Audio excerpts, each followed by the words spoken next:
Now, this is what Finance Minister Nirmala Sitharaman announced. She announced a fund to revive stalled housing projects across the country.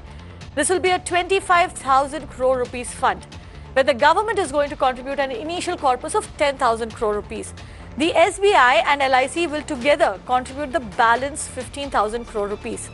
Now, SBI CAPS will manage the fund, and in future, this fund will be open to private investors, meaning that the corpus could increase from the 25,000 crore rupees that the government is looking at today. Now, money from this fund will be given as loans to housing projects that are stuck for want of money. Now, the Finance Minister has made it very clear that this will include projects from companies that have NPAs, which means that companies that have bad loans which they have not been able to pay off. It will also include projects from companies that have declared bankruptcy. They have in fact approached the NCLT for liquidation. The caveat: projects of companies where liquidation has already begun will not be funded. Also, companies that have to be funded will have to be net positive. Now, what does net positive exactly mean is what we are going to check with our panel of experts. But we can tell you this much: net positive means that your assets are more than your liabilities. Now, the FM also explained that projects across completion levels will be eligible for funding, which means that whether a project is 50% complete, 60% complete, 70 or 80% complete, it will be eligible to get funds from this alternate investment fund. However, priority, like she pointed out, will be given to projects that are near completion. Now, according to the government's own estimates, there are around 1,600 stalled housing projects with about 4.58 lakh housing units that are stuck for want of money. Now, the government does hope that this fund will revive construction in such projects so that home buyers are able to get possession of their homes at the earliest, and also those home buyers who've stopped paying their EMIs will then start paying those EMIs again. The idea is to revive the entire investment consumption cycle. Now, we'll be asking our panel of experts whether that is going to be possible, and most importantly, whether people who have been waiting for years and years to get the key to their homes, to get the possession of their homes, will finally be able to do so. You're welcome to join us on this discussion, but let me quickly go across to KK Mistry. He's the CEO of HDFC, and we had spoken to him a little while ago. Listen into what he had to say to this big announcement from Nirmala Sitharaman. Yeah. So to begin with, the announcement, what the finance minister announced is that so she's expanded it the purview of the fund to cover NPAs and companies that have gone into NCLT as well. As a banker, how do you see that proposal? I won't talk as a banker, I'll talk as someone who understands the system. So, there are a number of projects which have been stuck because of last mile funding. Now, why is that last mile funding not coming for these projects? The reason is that historically, when projects were undertaken, 70-80% of the funds required from the project were decided or were fixed upfront. The remaining 20-25, some cases 30% used to come from sale of under construction property. And that money was used to do the last mile funding. Now, because of a variety of reasons, consumers today, people prefer to buy a property when the property is completed rather than buy a property when it's under construction. So the last mile funding which used to come from sale of property is not coming. Now, because of that, there is a liquidity shortage at the hands of the developer, as on account of which he is not able to complete the construction. Because there is a liquidity shortage, he is also not able to pay back the loans which he had taken for doing that project. When he is not able to pay back the loans become a non-performing loan. Now, if the money from the fund was not used to provide funding for these NPA accounts, then a very large part of the stuck projects would not sort of get the funding that is required for them to come out of the situation. So I think it's a big announcement. I think it's an important announcement. When the original announcement was made, we had said that it is important, then it should also cover the NPA accounts and the NCLT accounts. So I'm very glad that has been done. Right. So would you then agree that this is something that will benefit a large number of distressed home buyers? Which are the key markets do you see where they would be able to benefit? No, I'm sure it will help a large number of projects. Also, it will help projects all over the country. I mean, I can't tell you any specific location where it will help or not. It will help many projects which are stuck. But obviously, one has to see the viability of the project. Because of passage of time, there would be some projects which have become unviable today. If a project has become unviable, it will not get the benefit of the fund. The fund is obviously going to invest only in projects which are viable.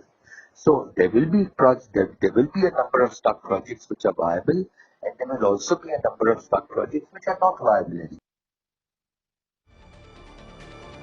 Well, that was KK Mistry of CEO of HDFC, and now I'm joined by a stellar panel. We have with us Dr. Niranjan Hiranandani, National President of Naredco and Senior VP of ASSOCHAM, Ramesh Jogani, Managing Director and CEO of IPAL Fund Managers, Jayashree Kurup, who's the Head of Content and Advisory at Magic Bricks Realty Services Limited, R.R. Chaturvedi, CMD of Shripati Group, Baman Irani, MD and CEO of Rustomjee Group. Also joining us is Parimal K. Shroff, Senior Advocate and Solicitor, and Navin Raheja, who is the Chairman and MD of the Raheja Group. I welcome all of you to the show, and I'll begin with a quick round. I would want all of you all to, in fact, comment on what we've heard the Finance Minister announced today, and what do you think will be the impact primarily on home buyers. Niranjan Hiranandani, if we could begin with you.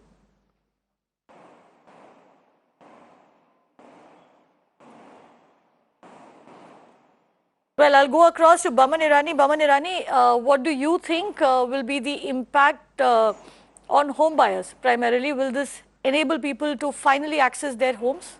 So, Kavita, I think this is a step in the right direction, and we at CREDAI wholly welcome the Honorable Finance Minister's, following up on our recommendations that even projects which are NPAs or held up in NCLT, as long as there was no winding up ordered, would get an opportunity to get funded. Having said that, I think this will have a massive impact, because it's a step in the right direction when 10,000 crores are being provided by the government, and she's asking, another 15,000 crores to be provided by LIC as well as SBI. This would definitely mean that projects that have been held up or are, let's say, financially viable but not getting the funding today would get the funding for development. A lot of home buyers, lakhs of them, would find that this would ease out their situation. They would make further payments as per the progress of work that takes place on site, and these would allow projects that are net worth positive with positive cash flows, etc., being able to complete get completed. And I think it will overall see an impact, because a move by the government always helps raise the emotional quotient of the people as well. And people will look forward to getting their homes and be happier. And I wish this announcement would have come before Diwali. It would have made the Diwali a lot brighter. But like they say, even today is a great day to start for the rest of the year. Well, Baman Irani, it did come before Diwali, but it did come before Christmas, so we'll probably have a Merry Christmas and a Happy New Year. But let me go across to R.R. Chaturvedi, who's also in the studio with us. What do you think? Is this something that will, bring the cheer back, especially to home buyers who've been waiting for years to get the keys to their homes? It is a great step. If you remember, I've been talking on this channel. Our industry works on sentiments basically. So today government has acknowledged there is a problem and they have come out with some solution. If this is a solution here with the government, naturally all the flat purchasers would also get a boost, and they would also start contributing towards the construction and towards the payment for the completion of the project. So ultimately both coming together, government and the customer, would help in completing the project. Ultimately it will be benefited for the customer first, because they will get the home completed early, and timely completion will help them to take possession soon. So this will help ultimately the industry, because we have been talking on this channel, our industry is a leader in all respect, and till this industry is revived, no other industry would revive. So today, as our friend has said, this step should have come earlier, but better late than never. Today, it has come and this will go a long way. Only challenge what would remain with us is to understand what would be the rate of interest on the loan, what they would be extending to the developers. As in general case, when government as a RERA, they have freezed a loan interest for MCLR plus 2%.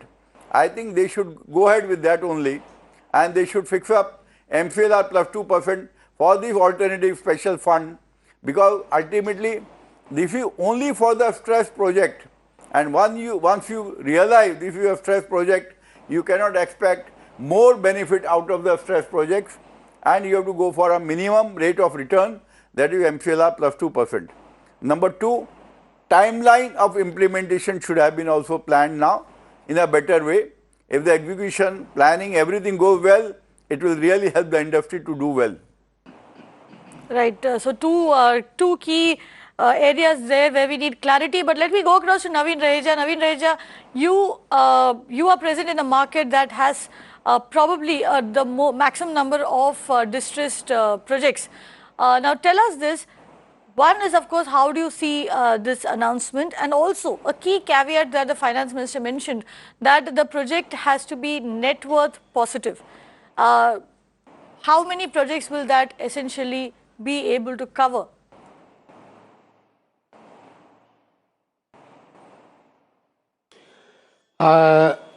It's a great day for the home buyers. Although it has come very late, had it come about 4 or 5 years ago, the Indian economy and the home buyers and all this negativity around real estate would not have been there. I remember at that time I was chairing NAREDCO when this proposal was given to the government, to the Niti Aayog also. And it was rigorously followed by me personally to see that it happens. But it has happened. And today is a great day for all Indian home buyers who have actually left hope. They had left hope about recovering their money. They were suffering with their home rentals on one side and EMIs on the other side. I think there is little more they will have to wait. I would request the government to look into the things in a much faster way now and try to actually disburse the funds as fast as possible, and to see that these projects and these deliveries happen within next 1 or 1.5 years. That is number one. Number two, I also find because of the distress in the real estate sector, the NBFCs have also run into trouble. And since last about 8-10 months, we are seeing that NBFCs are not even disbursing EMIs against ongoing construction projects. So that aspect also needs to be addressed. If NBFCs who have sanctioned home loans, who have partly disbursed and then stopped, I think this money should also cater partially to resolve that issue as well. That if NBFCs are not able to pay EMIs of customers towards construction-linked projects, then at least the fund should take care of that aspect as well, so that the projects can get completed. Third most important aspect is that it refers to mainly catering to mid-segment and affordable housing. I personally feel it should cater to every project. You should not do pick and choose. Money is precious for every customer and every segment, and the real estate must revive as a whole, not selectively. So the limit should be a good limit. If they are at all going to limit the price of the apartment, I think in metropolitan cities, it should not be less than 2.5 crores, because in bigger cities like Delhi, like number of projects in Gurgaon, number of projects in Noida, number of projects in Mumbai and other metropolitan cities, I think there are several projects which have a ticket size ranging from 50 lakhs to even 5 crores. So the limit should be little liberal so that every project is covered. Thirdly, It is that, the project should be RERA registered. We also personally feel it should be RERA registered. And as far as it is going to cover NCLT, NPAs and everything, I think it's a great, great decision by the government. And I look forward that the industry should revive in the coming few months. I think no later than what people expect it to happen. Right. And it is a great day for real estate. It is a great day for customers in this country who have been waiting for long. Precisely. But let me quickly take our viewers through what was announced, the fine print over here. This is what we picked up from the press release issued by the Ministry of Finance. Now, the funds will be used to complete housing units that are worth less than 2 crore rupees in Mumbai and the MMR region. A housing unit that is worth less than 1.5 crore rupees in the Delhi NCR region, in Ahmedabad and in other metros, and a housing unit that is worth less than 1 crore rupees in other cities. So if your home is in a project where the home's cost falls within these brackets, and that particular project or the company is net positive, then it could stand a chance at getting funding. We will find out what net positive means over here, because while our developers on the panel are, of course, gung-ho about the announcement, the devil lies in the details. Let me go across to Ramesh Jogani. Ramesh Jogani, what does it mean when we say net positive, and how many of the projects that are actually stuck out in the market will fall under the net positive category?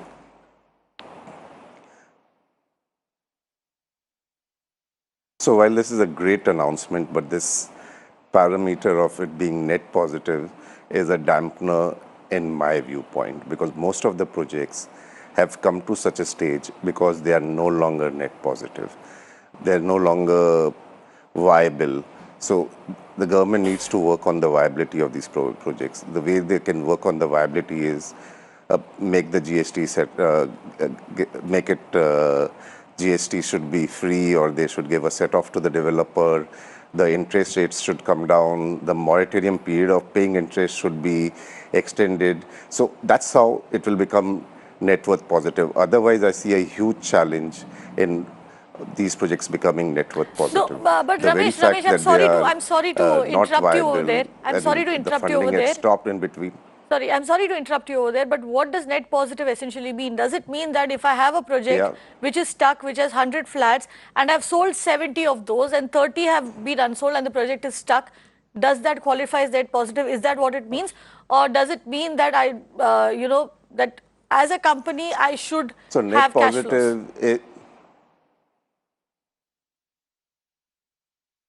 So my reading of net positive is that there should be profits in the project, to good enough to pay back to the fund which has been set up by the government. And if there were profits in the first case, and if they have started off, I would assume that they would have had financial closure. But since they are no longer net positive, projects have got stuck. So either there's a demand crisis, or either the affordability is an issue, or the cost is too high. So all these issues need to be addressed. By net positive means it has to be profitable. Now, profitability, according to me, is a very broad way of looking at it. For me, if a project has got stuck, either it's because of lack of funding, but at the same time, if the projects have taken off, and if they're not giving to virgin projects, they're only given to projects which have taken off. So my take is that there would have been a financial closure.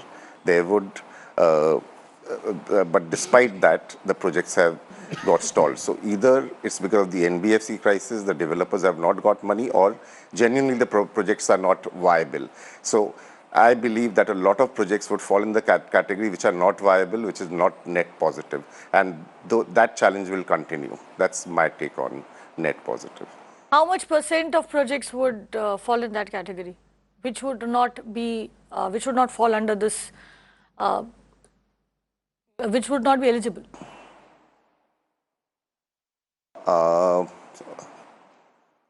Obviously, I do not have statistics, but at the rate developers are going NPA, and the number of cases which have been filed against them clearly indicates that's a huge amount. But anyway, so having said that, this is a huge move by the government, and at the same time, if they can bring down the cost to make it viable, I think a lot of projects would come out from this category of net positive. They could become net positive.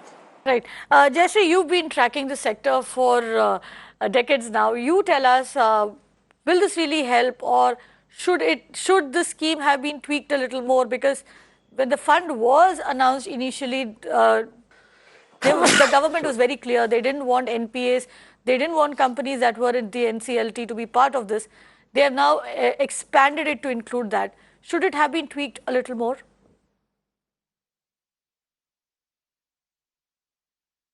No, I think it can work. And I'll tell you, the question that you asked earlier to Ramesh, let me answer that for you. The Noida authorities, the RERA UP, had conducted a forensic audit of all the projects. As you know, that is the largest market where there have been incomplete projects. And 50% of the projects were cash flow positive. Now, what makes 25% they've estimated was the number of projects that cannot be revived, and there has to be infusion of fresh funds, or there has to be some other way of doing it. But about 50% can be taken forward immediately. 50% needs a little more tweaks, and 25% is the projects that are really going to be stuck. And they have categorized it like that. And what makes a project net positive? There is either consumer receivables left. If you had to pay 100% of the cost and you've paid only about 40%, 60% is the receivable. If you've paid 95%, 5% is the receivable. These receivables, when received from the consumers, can make the project, that is some of the receivables that come in. The other is that if there's more land left to be sold, if that land can be liquidated and that money brought in, then you can complete the project. The third one is whether the last tranche of money from the lender has to come in, and when you reach a certain stage of the project, the lender can give in that money and then take out all the money profits out of it. In some of the cases, they are also giving enhanced FAR so that there are unsold inventories which can be sold. Now, all this makes a project cash flow positive. So why aren't these projects going through to completion? A lot of projects have. In the NCR, I think there has been a lot of projects that went through to completion. Developers took over each other's projects and completed wherever there was wherever it could be done.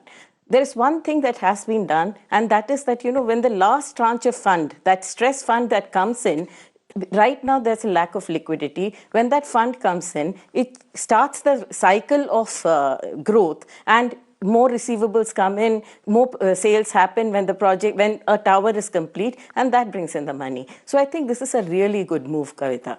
It just needs to be executed well under the aegis of some agency like RERA. Right. And in fact, they've also got professionals to manage it. You have SBI CAPS, which will be managing it.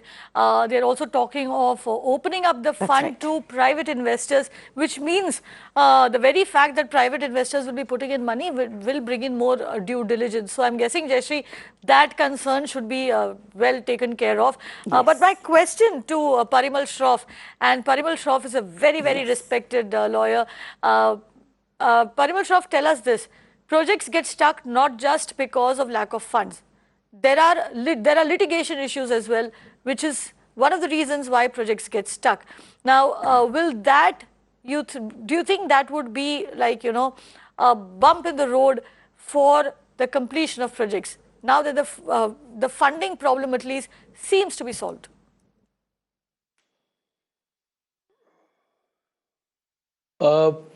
First of all, let me tell you that this particular new special window which has been opened by the decision of the Union Cabinet today is not for all.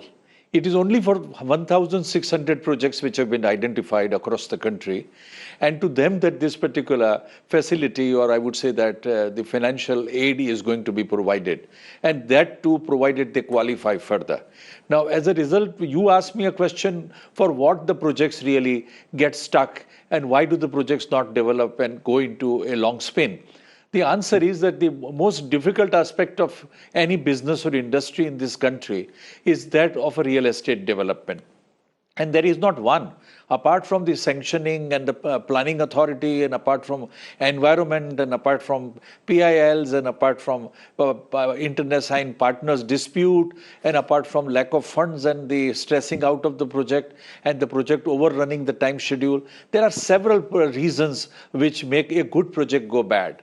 So, to my mind, the issues relating to what stalls the project cannot be resolved by this particular policy decision of the government. But this is a mood changer.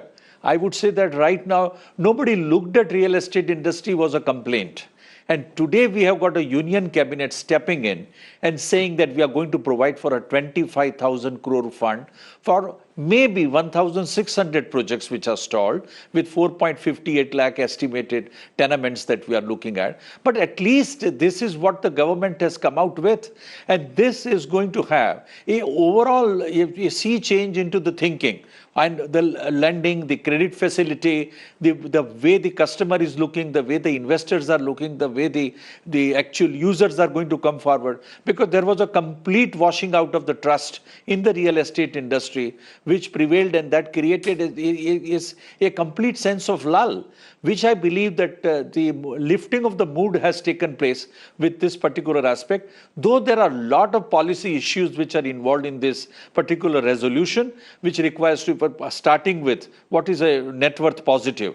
Now, net worth positive is going to have several meanings unless we see the investment policy, which RBI and SBI is going to really draft out. That will take us into that who will really qualify out of this. It is not for all of them that this particular, this is not a lone mela. But at the same point of time, to my mind, it is a mood lifter. And it is surely making us feel that the government is now here to hold your hand and take you through and see if you deserve, and if you are going to qualify, you will get this particular facility. Now, the interest rate, the repayment facility, what happens to the balance unsold premises, how will the people who were stuck for all these years and for the period, how will they react, how will they meet their liability and obligations? All those aspects will have to be seen. But that's a matter of detailing, and which will probably take care in coming few weeks. But the policy has really opened a new era, and which I believe is going to be very helpful to the real estate industry across the country, and is going to be very positive development in the industry. Right. Let me bring in Baman Irani here. Baman Irani, now we know that over the last few years, ever since real estate went into this cycle, we've seen that banks and then NBFCs were wary of lending to developers. Now, with something like this coming in, with the hope that a developer who has a project that is stuck might be able to avail of this money, say gets this money, is able to restart a project, would that then make the developer, more attractive to a banker? Do you think it'll be easier for them to raise money then? Let me answer the question a little differently. First of all, this is a move that we welcome as CREDAI. We congratulate the home buyer in terms of the fact that the government is definitely taking cognizance of the pain that the industry has gone through and what they are going through. But what I think is, which Parimal Bhai quoted, is let the details all come out. Let us read the fine print. Let us hope it's all implementable guidelines. Let us hope that there are timeline related, targets put over there. Hopefully they'll put very good financially savvy people in charge of it and let them implement the entire thing. But what is very, very important is we need a one-time restructuring that can be allowed by banks and NBFCs, so that they can go ahead and without going through the provisioning norms, be able to go ahead and fund their own developers, places where they've put in money in the past, which will allow them to kind of restructure their loan to that particular portfolio, and they themselves are in a position today to be able to see that these projects are completed. I don't think we should wait for a project to stall. I think we should try and work with the project while it is still going through or is still in a position to be able to stand on its own 2 feet. understand the problem at that point of time, and then go ahead and assist it. And I think all our, today if you see, the banks are flush with funds, but are they being able to take decisions given the, guidelines of, RBI in this matter? I'm saying that if the government has moved in this direction, I'll be only too happy if they continue their interaction with developer bodies like CREDAI and go ahead and understand where else they can positively step in to be able to make a change in the industry. And what we need is a lot of changes. I think the industry itself is going through tremendous pain, whether it is the financial institutions or whether it is the real estate fraternity. And this is not all their own doing, or rather not only the fault of the industry. This industry supports 250 plus other industries. We're the second largest employer for category C and D labor in the country. We provide an impetus or a growth to your GDP, to our GDP. The things that we need done by the government are plenty because of the pain that it has been through. Sure. Right. And Baman, this is something that the finance minister has also been speaking about the fact that the real estate industry is also tied into a number of other industries. We have a caller on the line, Vinod Sood, who's joining us from Ludhiana. And yes, we are answering calls. So if you have any questions to ask about this announcement from the finance minister, pick up your phone, call in, numbers on your screen. Vinod Sood, go ahead. Yes. Good evening, ma'am. Good evening. Ma'am, my opinion about finance minister's this package is that the package should have covered the government agencies started housing projects also. I am talking of a project started by Improvement Trust Jalandhar in Punjab. There are 3-4 projects, housing projects started by Improvement Trust Jalandhar. One of the projects, Surya Enclave Extension. It was started in 2011. And most of the buyers who were allotted plots, they have paid full amount. But they have, now the Improvement Trust people have not developed in this year 2014, the people paid full amount. Improvement Trust says that despite their best efforts, because they had taken loan from Punjab National Bank and Punjab National Bank. Right. So Vinod, you want to know if government-owned or government-backed projects are essentially covered under this. I think it should be the case, and especially if it is an affordable housing project. But let me bring in Navin Raheja. Navin Raheja, what do you think?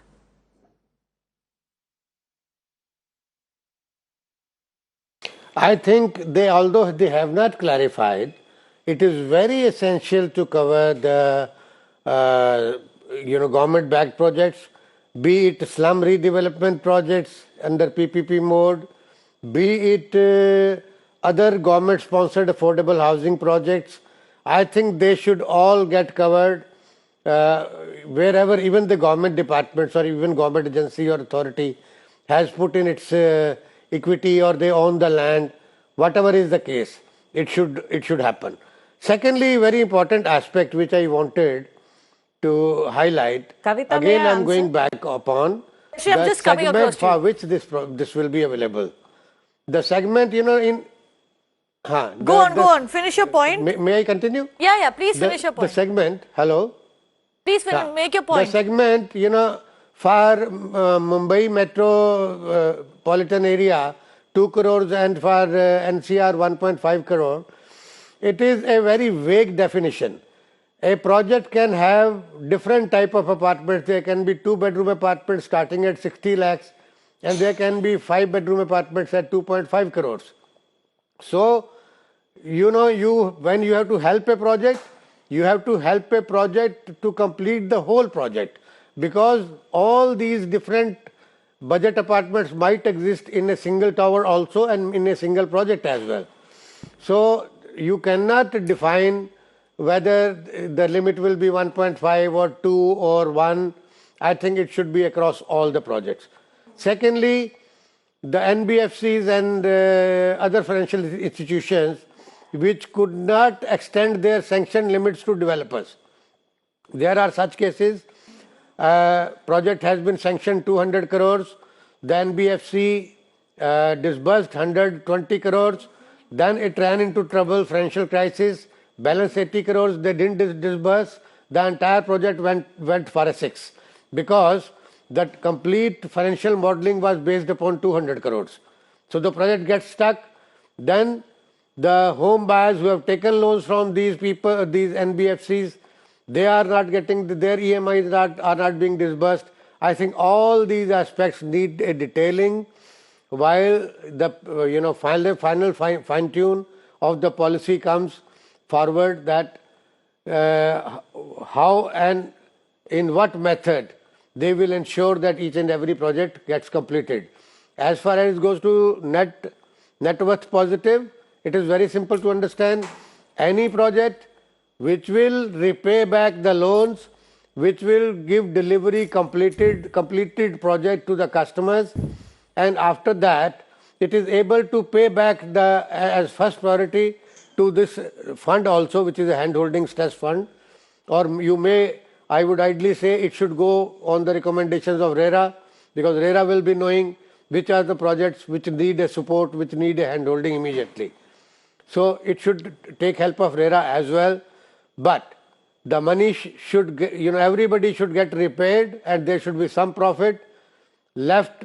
Right. We have a lot of demands. Right, do have a lot of demands coming in. That may be given right, to developers. Navin Raheja, we do have a lot of demands coming in from our developers on the panel. But let's bring the focus back to the home buyer. Jayashree, you had a point to make. Go ahead, and then I have a question for you. Yes. Yeah, the RERA authorities have clarified that whether it is a government body, it is an investment trust, or any trust, if the project is going to be marketed to the consumer, it comes under the purview of RERA, which means it is registered and it has a RERA registration number. So any project that is marketed, irrespective of who's marketing it, authorities, private developers, investment trusts, or whatever, all of them come under RERA, and therefore all of them should be eligible for this stress fund. What Vinod needs to do is to find out whether his project has a RERA registration number. If it doesn't have, please approach your RERA authorities, make a complaint that there is no RERA registration. Once that registration number is there, you are on par with all other projects. Right. Also, Jayashree, the other big question now, and this is something that home buyers have been asking as well. The money will be given to the developer over here.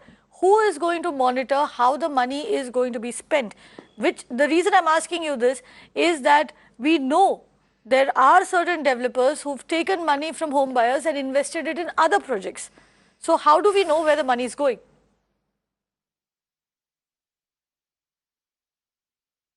Kavita, any money that comes into any real estate project in the future, as of now, goes through the escrow accounting system, where 70% goes into construction, 30% the developer can take. Now, when the stress fund comes to, it will go through an escrow account, and RERA will be monitoring the entire thing. You know that there was a mega RERA conclave happening in Lucknow 2 days ago, and this was one of the points that was raised, that any money that comes to the for completion of the projects will be used for completion, and RERA will be monitoring it closely. Right. So, Parimal Shroff, the fact that one of the caveats in this scheme, this funding scheme, is that a project has to be RERA registered, that in itself gives a sort of safety cushion of sorts for the home buyer? No, that's absolutely. The issue is that the qualification is the entry point that the project should be RERA registered, number one. The question which you asked previously, who will really look into that, how the amount is utilized? The press release talks about it very clearly and candidly, that it will be paid phase-wise. There will be investment manager, in this case it is going to be SBI Corp, which is going to look into the matter and say that how the investment is being utilized. And then there is an advisory committee, there is an investment committee, there is an overseeing body, which is going to see how this amount is deployed, utilized, and how the project is completed. So I believe that the misuse or abuse of the fund or the funds getting shifted from one project to the other seems to be a distant rather possibility. But only thing is that all this filtration may not delay the project, because these are all stalled projects which requires to be given an impetus, and therefore this particular scheme will have to be done in a manner whereby the matter can be expedited. To my mind, RERA registration is a great relief, and now we are in the age and time where the project cannot be without a RERA registration coming up, where there are more than 8 units and more than 500 square meter of area. So I believe that practically it's a part of reality that all projects will have to be, whether affordable or middle income group, will have to be RERA registered, and that will qualify into coming into this. But more importantly, I want to make one point here, that NCLT projects are also qualifying to get this particular amount. That is going to have some change in the, we will have to also have a statutory change, because there are moratorium orders which are passed under the NCLT regime. Once that comes, then the entire project comes to a standstill. So there will have to be some sort of a statutory amendment which will have to be brought in, that the moratorium will not be coming in, because every moratorium does not come after the liquidation. It comes, in fact, before the liquidation orders. And as a result of which, to make the project viable and moving, we need to have a relaxation in this moratorium order provided for once that the project qualifies to get this particular this special window assistance from the union government's new scheme, which we have been discussing. Right. We have Samir on the phone line from Mumbai. Samir, go on. Hello. Yes, Samir. Hello, good evening, madam. Good evening. Just want to ask two questions to the panelists. One of the government is providing 25,000 crore in totality. Hello? Yes, go on. We're listening. The government is providing 25,000 crores in totality, and the project is 1,600 crores a stalled project. Even if I consider the 50% of projects finalized for refinancing, the amount comes to 30 crores. Is the 30 crores enough for projects? One question. Another question is this: what is the maximum cap will be in per project by the government? The maximum cap. Well, Jayashree, would you want to take that if you've gone through the entire the press release and the announcement? They haven't said how much will be the cap. They haven't said how much will be the cap on the funding, but it's not that the 1,600 projects you divide the entire amount and give it to them. It is, each project is assessed on how much money is required. This is almost like seed funding, Kavita. So what happens is that the money comes in, it helps restart the project, and once the project starts, that cycle of finance starts. The consumer's receivable comes in, the project, one tower gets completed, the unsold inventory start getting sold, because completed projects, there are still buyers for it, and that's how the project itself will raise its own money. So it's not that this 30 crore is going to complete the whole project, it is that you will restart the cycle of investment. Right. So the money is seed funding is what Jayashree is telling us. Also, and quick question now to Ramesh Jogani, if you can explain to us what the finance minister said is that the 25,000 crores is just the initial corpus, that they will be opening it up into private investors as well, which means more money could theoretically flow in. Now we know that in Bombay, in Mumbai we did see some fund houses try to come up with a fund for distressed projects. Tell us, is there interest from private players to actually put their money in something like this?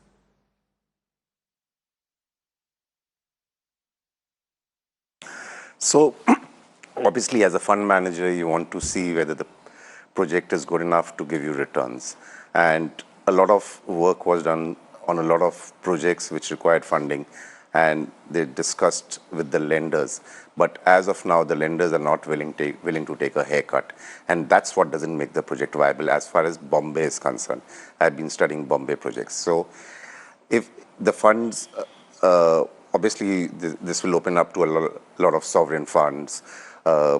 You'll have funds coming from all over the world. This 25,000 crores is just an initiation. It can go up to 2 lakh crores since the government is involved. So money is not a challenge. I'm repeating again, if the lenders do not take a haircut, or if the interest rate doesn't come down, or if your restructuring of loan doesn't happen, then I firmly believe that a lot of these projects are not feasible. I'm talking about Mumbai and more so with the 2 crore category, most of the Mumbai projects won't fit in.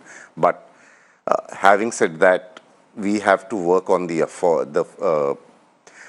net worth positive, and the net worth positive, a lot of steps will have to be taken, and lenders need to take a haircut if you expect funds to come and invest in it. Because I know of 2 or 3 projects where the funds moved out because the banks are not yet geared up to take a haircut. So these things would have to be worked upon to attract large capital. Right. And I have very little time left. Jayashree, one big question that I need to ask you before we go.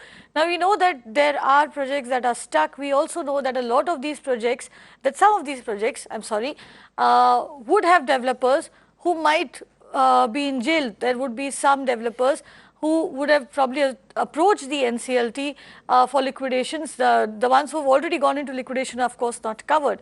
Now, what happens in those cases where the developer is not present? The home buyers have come together, they formed an association or a group of sorts. Can home buyers then approach this fund to, sort of bail them out and to help them to restart the project? The home Yes, they can. What is happening right now is if the developer is not available and the buyers have formed a group. Right. Formed a group, then what happens is that they can approach RERA. RERA deregisters the project from the developer. It works together and they put the project together. And that's happening in a lot of NCR projects. I guess that would be RERA would be the medium through which you would approach the government. Okay, so where RERA is getting people together, it could be the case. R.R. Chaturvedi, you did not agree with what Jayashree said. Very quickly, I have a minute left on the show. I would come back to the first original issue of net worth positive. Basically, any NPA those who have happened today, it is only because of the cash flow, not because of the positiveness of wealth capital about the fund or about the project itself. Very rarely where the builders have taken the project and they are going to make profit out of it. Today it is only issue of cash flow why they have become NPA. That is number one issue. Ultimately the project would have a net worth positive effect. Number two, if the project is not having a net worth positive effect, and if the flats have been sold and builders have collected the money and the very little amount is left to complete the construction, in that eventuality I have seen the flat owners, they come forward when they see a confidence, and this is going to give a confidence because it is not only the amount what it is going to be pumped in by the AIFF, it will be also in a monitoring agency. Right. A professional agency. I'm afraid I have to cut you off over there. Just a minute, Kavita. I just don't have time on the show there. I know there's a lot to discuss. Yeah. It's early days yet, but the big story tonight is the fact that the finance minister, the government of India has in fact come out with a scheme to help people who are stuck in distressed housing projects. Now the scheme does come with caveats, as it should, and there are a lot of questions that are being asked, and I'm sure that over the next few days we will be getting answers to all of those questions. But the big story here is there is a chance that you could probably get the keys to that home which you had booked say 10 or 15 years ago and you've been waiting for possession. It should. Of course, a lot of home buyers today are going to go to bed with a very, very relieved heart today, and like Baman Irani told us earlier, it does look like Christmas has come early for the real estate sector and for home buyers. Thank you for watching.